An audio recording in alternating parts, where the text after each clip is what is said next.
Hello students, welcome to my history channel. आज हम जो ये श्रृंखला चला रहे हैं सल्तनत कालीन इतिहास की, उसका अध्ययन करेंगे अलाउद्दीन खिलजी और तत्कालीन दक्षिण भारत की स्थिति और किस तरह से उसने दक्षिण भारत में अभियान किए। और हम इसमें प्रसिद्ध कोहिनूर हीरे के बारे में भी चर्चा करेंगे, क्योंकि कोहिनूर हीरे का इतिहास में प्रथम उल्लेख हमको साहित्य में अलाउद्दीन खिलजी के समय में ही मिलता है, जब वो वारंगल पे अपना अभियान करता है। यहाँ दिए इस मानचित्र के ज़रिए मैं आपको दिखा रहा हूँ कि किस तरह से उसने किस किस समय में कहाँ कहाँ आक्रमण किया। जैसे यहाँ पे आप देखें देवगिरी है, तो उसका दक्षिण में जो आक्रमण पहले जलालुद्दीन के समय में एक देवगिरी पे हुआ था, अभी उसका दूसरा आक्रमण भी जो दक्षिण भारत में होगा वो पहला देवगिरी में ही होगा। और इसका क्या कारण रहा है दक्षिण भारत के अभियानों का, हम उस पर भी चर्चा करेंगे। और देख लेते हैं सबसे पहले जो देवगिरी है, यहाँ का शासक जैसे आपको पहले ही मैंने बताया था रामचंद्र देव है, यादव वंश का। उसके दक्षिण पूर्व में यदि हम देखें तो यहाँ पे वारंगल का राज्य है और यहाँ पे काकतीय वंश का शासन है, और यहाँ का जो शासक है उसका नाम है प्रताप रुद्र देव। तो हम इसकी चर्चा करेंगे। उसके बाद अगर हम और थोड़ा सा अपने काकतीय वंश के दक्षिण में देखें, दक्षिण पश्चिम में, तो यहाँ पे आपको दिखेगा एक होयसल का राज्य है। यहाँ पे वो आक्रमण करता है मलिक कफूर धन की लालसा में, और यहाँ का शासक है बल्लाल देव तृतीय। और इसके थोड़ा सा ही और नीचे अगर देखें तो ये तमिलनाडु का जो राज्य है, यहाँ का शासन जो है, इसको हम माबर के राज्य के नाम से भी जानते थे। मुस्लिम जो इसका उल्लेख करते हैं उसका नाम माबर करते हैं, और इस राज्य का नाम पांड्य राज्य भी कहलाया गया है कई जगह। और यहाँ पे पांड्य शासन करता था, और पांड्य शासक का नाम था उस समय मारवर्मन कुलशेखर। तो हम इस पूरे अभियानों के बारे में चर्चा करेंगे, किस किस तरह से कहाँ कहाँ पहले पहले उसने अभियान किए और उसको किस तरह से सफलता प्राप्त हुई। सबसे पहले हम जान लेते हैं दक्षिण के अभियानों के कारण क्या थे, उसके क्यों उसको दक्षिण में जाके अभियान करने पड़े। जैसा कि हमने देखा, अभी तक का कोई भी सुल्तान ऐसा नहीं है जो दिल्ली से बहुत दूर जाए और विंध्याचल पर्वत की श्रृंखला को पार किया हो किसी ने। ये दक्षिण में अभियान क्यों करता है, उसके लिए हमारे इतिहासकार हैं के एस लाल, वो बताते हैं कि इसको धन की प्राप्ति और यश की कामना थी। इसके ये दोनों उद्देश्य थे जिसकी वजह से ये दक्षिण में अभियान करता था। और जैसा कि हमने देखा कि मंगोलों से बहुत बार आक्रमण हो रहे हैं, अपने पिछले लेक्चर में देखा था, तो भारत को मंगोलों से सुरक्षित रखना था, और आंतरिक जो उपद्रव जो पैदा हो रहे थे उनसे भी हिंदुस्तान को सुरक्षित रखना था। तो इसके लिए इसको बहुत बड़ी एक सेना की आवश्यकता थी। तो इसकी जो सेना की जो आवश्यकता है उसके लिए इसको बहुत ज़्यादा धन चाहिए था। तो जो सदैव धन की आवश्यकता रहा करती थी, वो एक सबसे बड़ा कारण है कि इसने धन की लालसा में यहाँ पे आक्रमण किए दक्षिण भारत में। और इसकी जो विजय का श्रेय है वो इसके नायब को जाता है, जो कि मलिक कफूर है। नायब का पद इसको ये दे देगा मलिक कफूर को, जब ये देवगिरी का दूसरा आक्रमण सफलतापूर्व कर लेगा, उसके बाद इसको नायब का पद मिल जाता है मलिक कफूर को। तो इसके जो दक्षिण के अभियान थे, मलिक कफूर इसका नायक रहता है, सेना नायक, और अमीर खुसरो जो है वो दक्षिण के अभियान में मलिक कफूर के साथ जाता है। सबसे पहला हम देखते हैं देवगिरी पे जो अभियान हो रहा है। जैसा कि हमने देखा था कि देवगिरी पे इसने सबसे पहले, जब ये जलालुद्दीन के अधीन था, उस समय ये देवगिरी पे आक्रमण करके और वहाँ की बहुत ज़्यादा धन संपदा लूटता है। लेकिन जब ये सुल्तान बन जाता है खुद, उसके बाद ये देवगिरी पे आक्रमण इसलिए करता है, इसके हमको दो कारण बताते हैं। पहला कारण फरिश्ता बताता है और दूसरा कारण बरनी बताता है। फरिश्ता जो बोलता है वो कुछ इस तरह बोलता है, जैसे मैंने आपको उत्तर भारत के अभियान के बारे में पढ़ाया था पिछले लेक्चर में। तो वहाँ पे जब हमने देखा था गुजरात का जो शासक है वो जब यहाँ से भाग जाता है अपनी पुत्री के साथ, देवल देवी के साथ, और वो देवगिरी में शरण ले लेता है। तो फरिश्ता बोलता है कि जो देवगिरी में जब वो शरण लेता है, तो जो उसकी पत्नी है गुजरात के शासक की, कमला देवी, जो अभी अलाउद्दीन की मुख्य पत्नी है और मलिका जहाँ है, वो अपनी पुत्री से मिलने की इच्छा जताती है, इसलिए ये देवगिरी पे आक्रमण करता है। लेकिन हमको बरनी कुछ इस तरह से बताता है, बोलता है कि रामचंद्र जो है वो उसने 2-3 वर्षों से कर नहीं दिया था, और इसलिए ये देवगिरी में अभियान भेजता है। तो ये हमको बरनी का जो बताया हुआ वृतांत है वो कुछ ज़्यादा ही सत्य के करीब दिखता है। रामचंद्र ने 2-3 वर्ष तक कोई भी कर नहीं भेजा था, वार्षिक कर जो उसने जिसका उसने वादा किया था। तो इसलिए ये अभियान होता है। और मलिक कफूर को भेजा जाता है 30,000 की सैनिक के साथ। जो कर्णदेव है, जो वारंगल में शरण लिया था, उसके खिलाफ भी है ये अभियान एक तरह से। और जब ये अभियान होता है उस समय रामचंद्र देव जो है वो इतना तैयार नहीं होता और वो मोटे मोटे तौर पे अभियान चाहता भी नहीं है। इस तरह से सीधे तौर पे कोई भी ऐसा सैनिक अभियान नहीं चाहता अपने विरुद्ध। और यहाँ पे कर्णदेव है, कर्णदेव जो है वो वारंगल भाग जाता है, क्योंकि ऐसा कोई सीधा अभियान, ऐसा कोई सीधा युद्ध हमको देखने को नहीं मिलता। तो जो कर्णदेव है वो वारंगल भाग जाता है, काकतीय वंश में जाके शरण ले लेता है। और कमला देवी जो है जो देवल देवी है वो एलोरा की गुफाओं के पास इनकी सेना के हाथ लग जाती है, जिसे दिल्ली भेज दिया जाता है। और वहाँ पे दिल्ली में उसका विवाह अलाउद्दीन के बड़े बेटे खिद्र खान के साथ कर दिया जाता है। इसी के ऊपर अमीर खुसरो ने आशिका लिखी है। जब हम आगे इसकी बात करेंगे खिद्र खां की, तो खिद्र खां अमीर खुसरो को आदेश देता है उसके ऊपर एक ग्रंथ लिखने की, और वो आशिका का सृजन करता है। अब यहाँ पे कपूर ने कुछ हाथी और धन लेके रामचंद्र को दिल्ली भेज दिया। अब यहाँ पे ये संधि के तौर पे कुछ हाथी ले लेता है उससे और बहुत सारा धन उससे लेता है और रामचंद्र को दिल्ली भेज देता है, जहाँ पे अलाउद्दीन जो सुल्तान है वो उसका स्वागत करता है और उसको 6 माह तक राजधानी में अतिथि के रूप में रखता है। अब हम यहाँ पे देखेंगे कि जो उत्तर भारत में जो अभियान उसके हुए थे उससे दक्षिण भारत के अभियान की नीतियों में काफ़ी अंतर है। यहाँ पे वो जो जितने भी सुल्तान हैं, जितने भी शासक हैं दक्षिण भारत के प्रांतों के, उनका वो किस तरह से स्वागत कर रहा है और किस तरह से उनको उपाधियाँ दे रहा है, और उनको किसी भी तरह से मतलब ऐसा नहीं है कि उनका जो राज्य है वो सीधे तौर पे अपने सल्तनत में सम्मिलित कर रहा है, बस उनकी जो धन संपदा है वो लूट लेता है। तो इसी तरह से एक इतिहासकार है, उन्होंने ऐसा बोला है कि अलाउद्दीन खिलजी के साथ जो है युद्ध और शांति दोनों का परिणाम एक ही तरह रहता था। युद्ध में आपको मृत्यु होती थी और कुछ नहीं बचता था, और शांति अगर होती थी तो भी आपके पास हाथों में कुछ बचता नहीं था, सारी धन संपदा जो है वह अलाउद्दीन ले जाता था। अब ये सुल्तान रामचंद्र को एक उपाधि देता है राय रायन।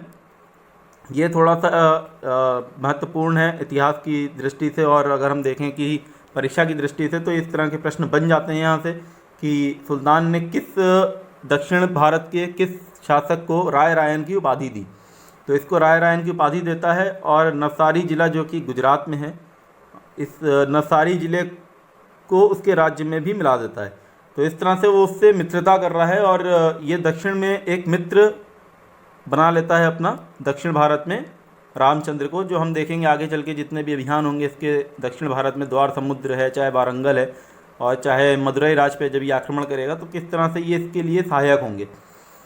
बर्नी कहता है कि रामचंद्र जो है जीवन पर्यंत सुल्तान की प्रति निष्ठावान बना रहा, और अपने मृत्यु तक वो सुल्तान के प्रति निष्ठावान रहा यहाँ पे। अब इसका जो दूसरा आक्रमण है वो वारंगल में है, काकतीय वंश पे, जहाँ का शासक है प्रताप रुद्रदेव। और ये देवगिरी जो है, जो अभी रामचंद्र हमने देखा था, वो इस अभियान में काफूर की मदद करता है। आत्मसमर्पण द्योतक अपनी एक सोने की मूर्ति प्रताप रुद्रदेव भेजता है काफूर के पास, जिसकी गर्दन में एक जंजीर पड़ी थी। तो इसकी सोने की एक मूर्ति अपनी खुद की बनवाता है, और ये जब ये युद्ध में संधि करना चाहता है प्रताप रुद्रदेव तो अपनी सोने की मूर्ति भेजता है मलिक कफूर को, जिसके गले में जंजीर पड़ी है। तो जंजीर पड़ी होने का मतलब यही है कि उसने अधीनता स्वीकार कर ली है। अब यहाँ पे संधि में प्रताप रुद्रदेव उसको 100 हाथी और 7000 घोड़े और बहुत सारी धन संपदा देता है। यहाँ पे उसको बहुत ज़्यादा धन संपदा मिलती है, और यहीं पे हमको कोहिनूर हीरा, जो बहुत ही प्रसिद्ध हीरा है भारत के इतिहास में, इस हीरे का उल्लेख हमको प्रथम बार मिलता है, जो यहाँ पे प्रताप रुद्रदेव इस गोलकुंडा की खदान से निकला हुआ ये कोहिनूर हीरा इसको मलिक कफूर को दे देता है। अब हम जान लेते हैं इस कोहिनूर हीरे के बारे में, थोड़ा सा इसका इतिहास पढ़ लेते हैं।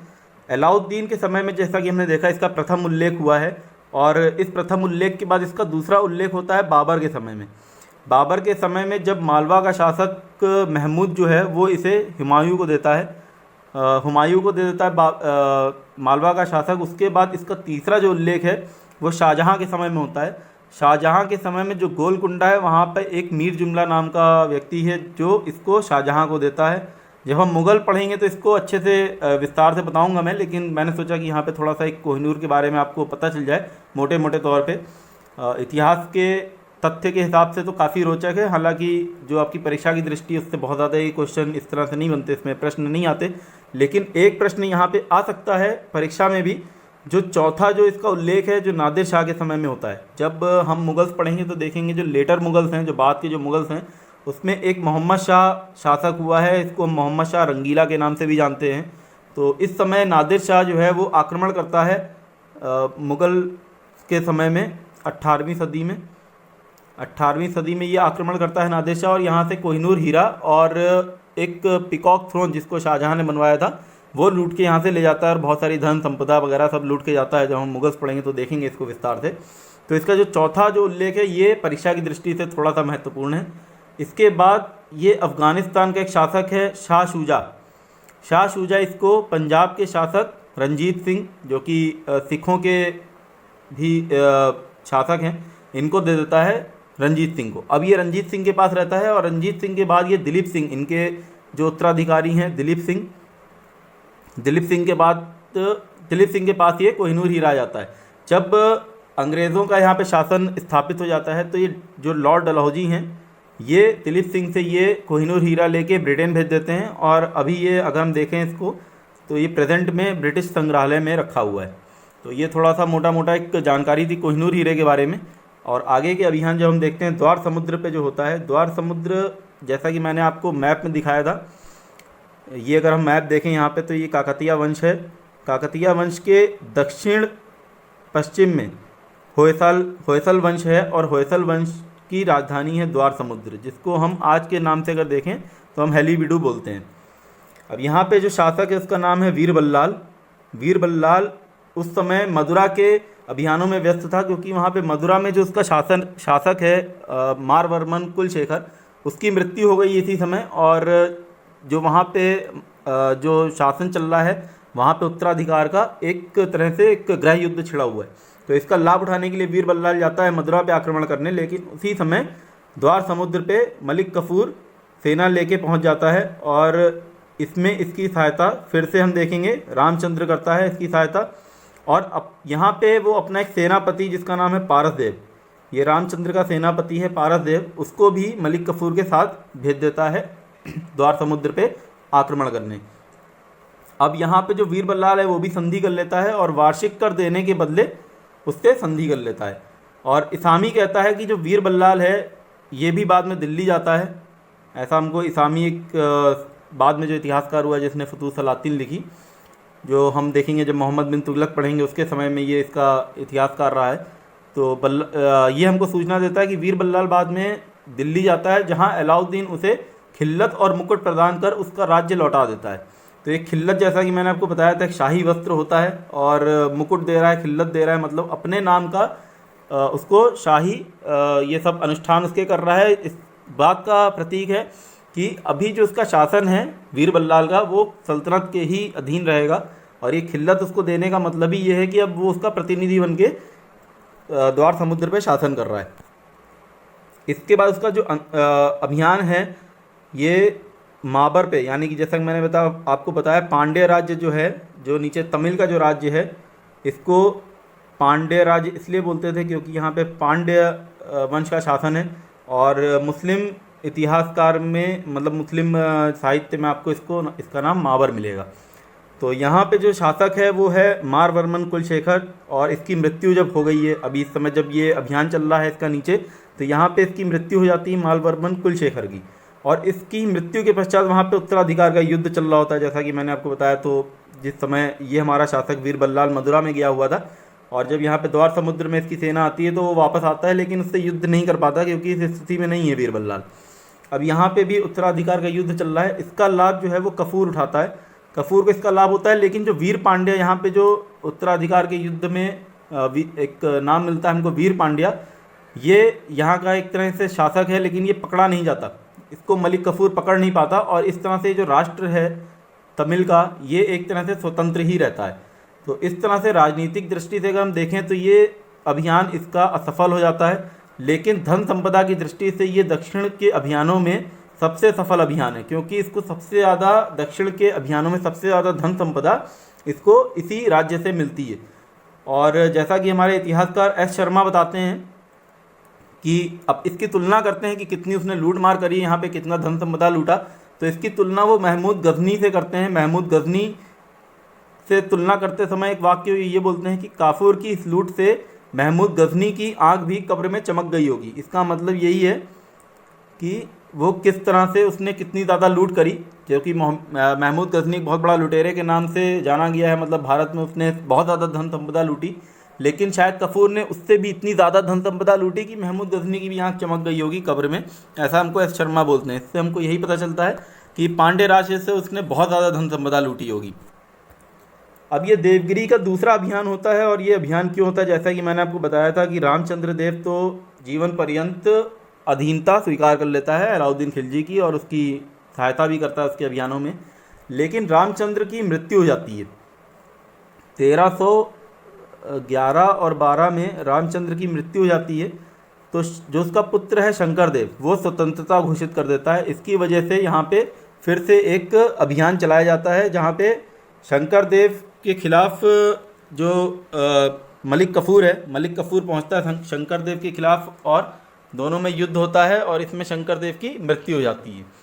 अब इसी के साथ हम देखते हैं कि दिल्ली में जो षड्यंत्र है, मलिक कफूर के खिलाफ षड्यंत्र होने लगता है, तो मलिक कफूर देवगिरी को अपना मुख्यालय बना वहीं रहने का निश्चय कर लेता है।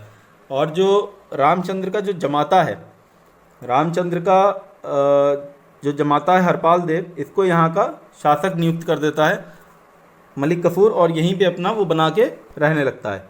अब इस तरह से उसका दक्षिण अभियान के बारे में जो हमने चर्चा की, इसकी अगर हम समीक्षा करें तो दक्कन में अलाउद्दीन की सफलता अल्पकालीन ही रही है। जैसा कि हमने देखा है कि कफूर द्वारा जो देवगिरी पर पुनः आक्रमण तथा उसमें अपना जो मुख्यालय वहाँ पे बनाया, ये स्पष्ट रूप से ही बताता है कि जो विजयी सेना जैसे ही जैसे ही जो विजयी सेना है वो दक्षिण की पराजित रियासतों से पीठ फेरती हैं, वैसे ही दक्षिण की रियासतें सल्तनत के प्रति उदासीनता का रूप अपना लेती थीं और अपनी स्वतंत्रता को एक तरह से घोषित कर देती थी, और कर देना जिस तरह से बंद कर देना, ये सब इस बात का सूचक है कि दक्षिण में उसके जो अभियान हैं वो सल्तनत में महत्वपूर्ण है। लेकिन हमको इस बात की सूचना मिलती है कि जितने भी दक्षिण के जो प्रांत हैं, जैसे ही वहाँ से शाही सेना जैसे ही लौटती है, तो ये जितने भी शासक हैं, चाहे वारंगल का हो और चाहे आप द्वार समुद्र ले लें, और जैसे कि मदुरई का जो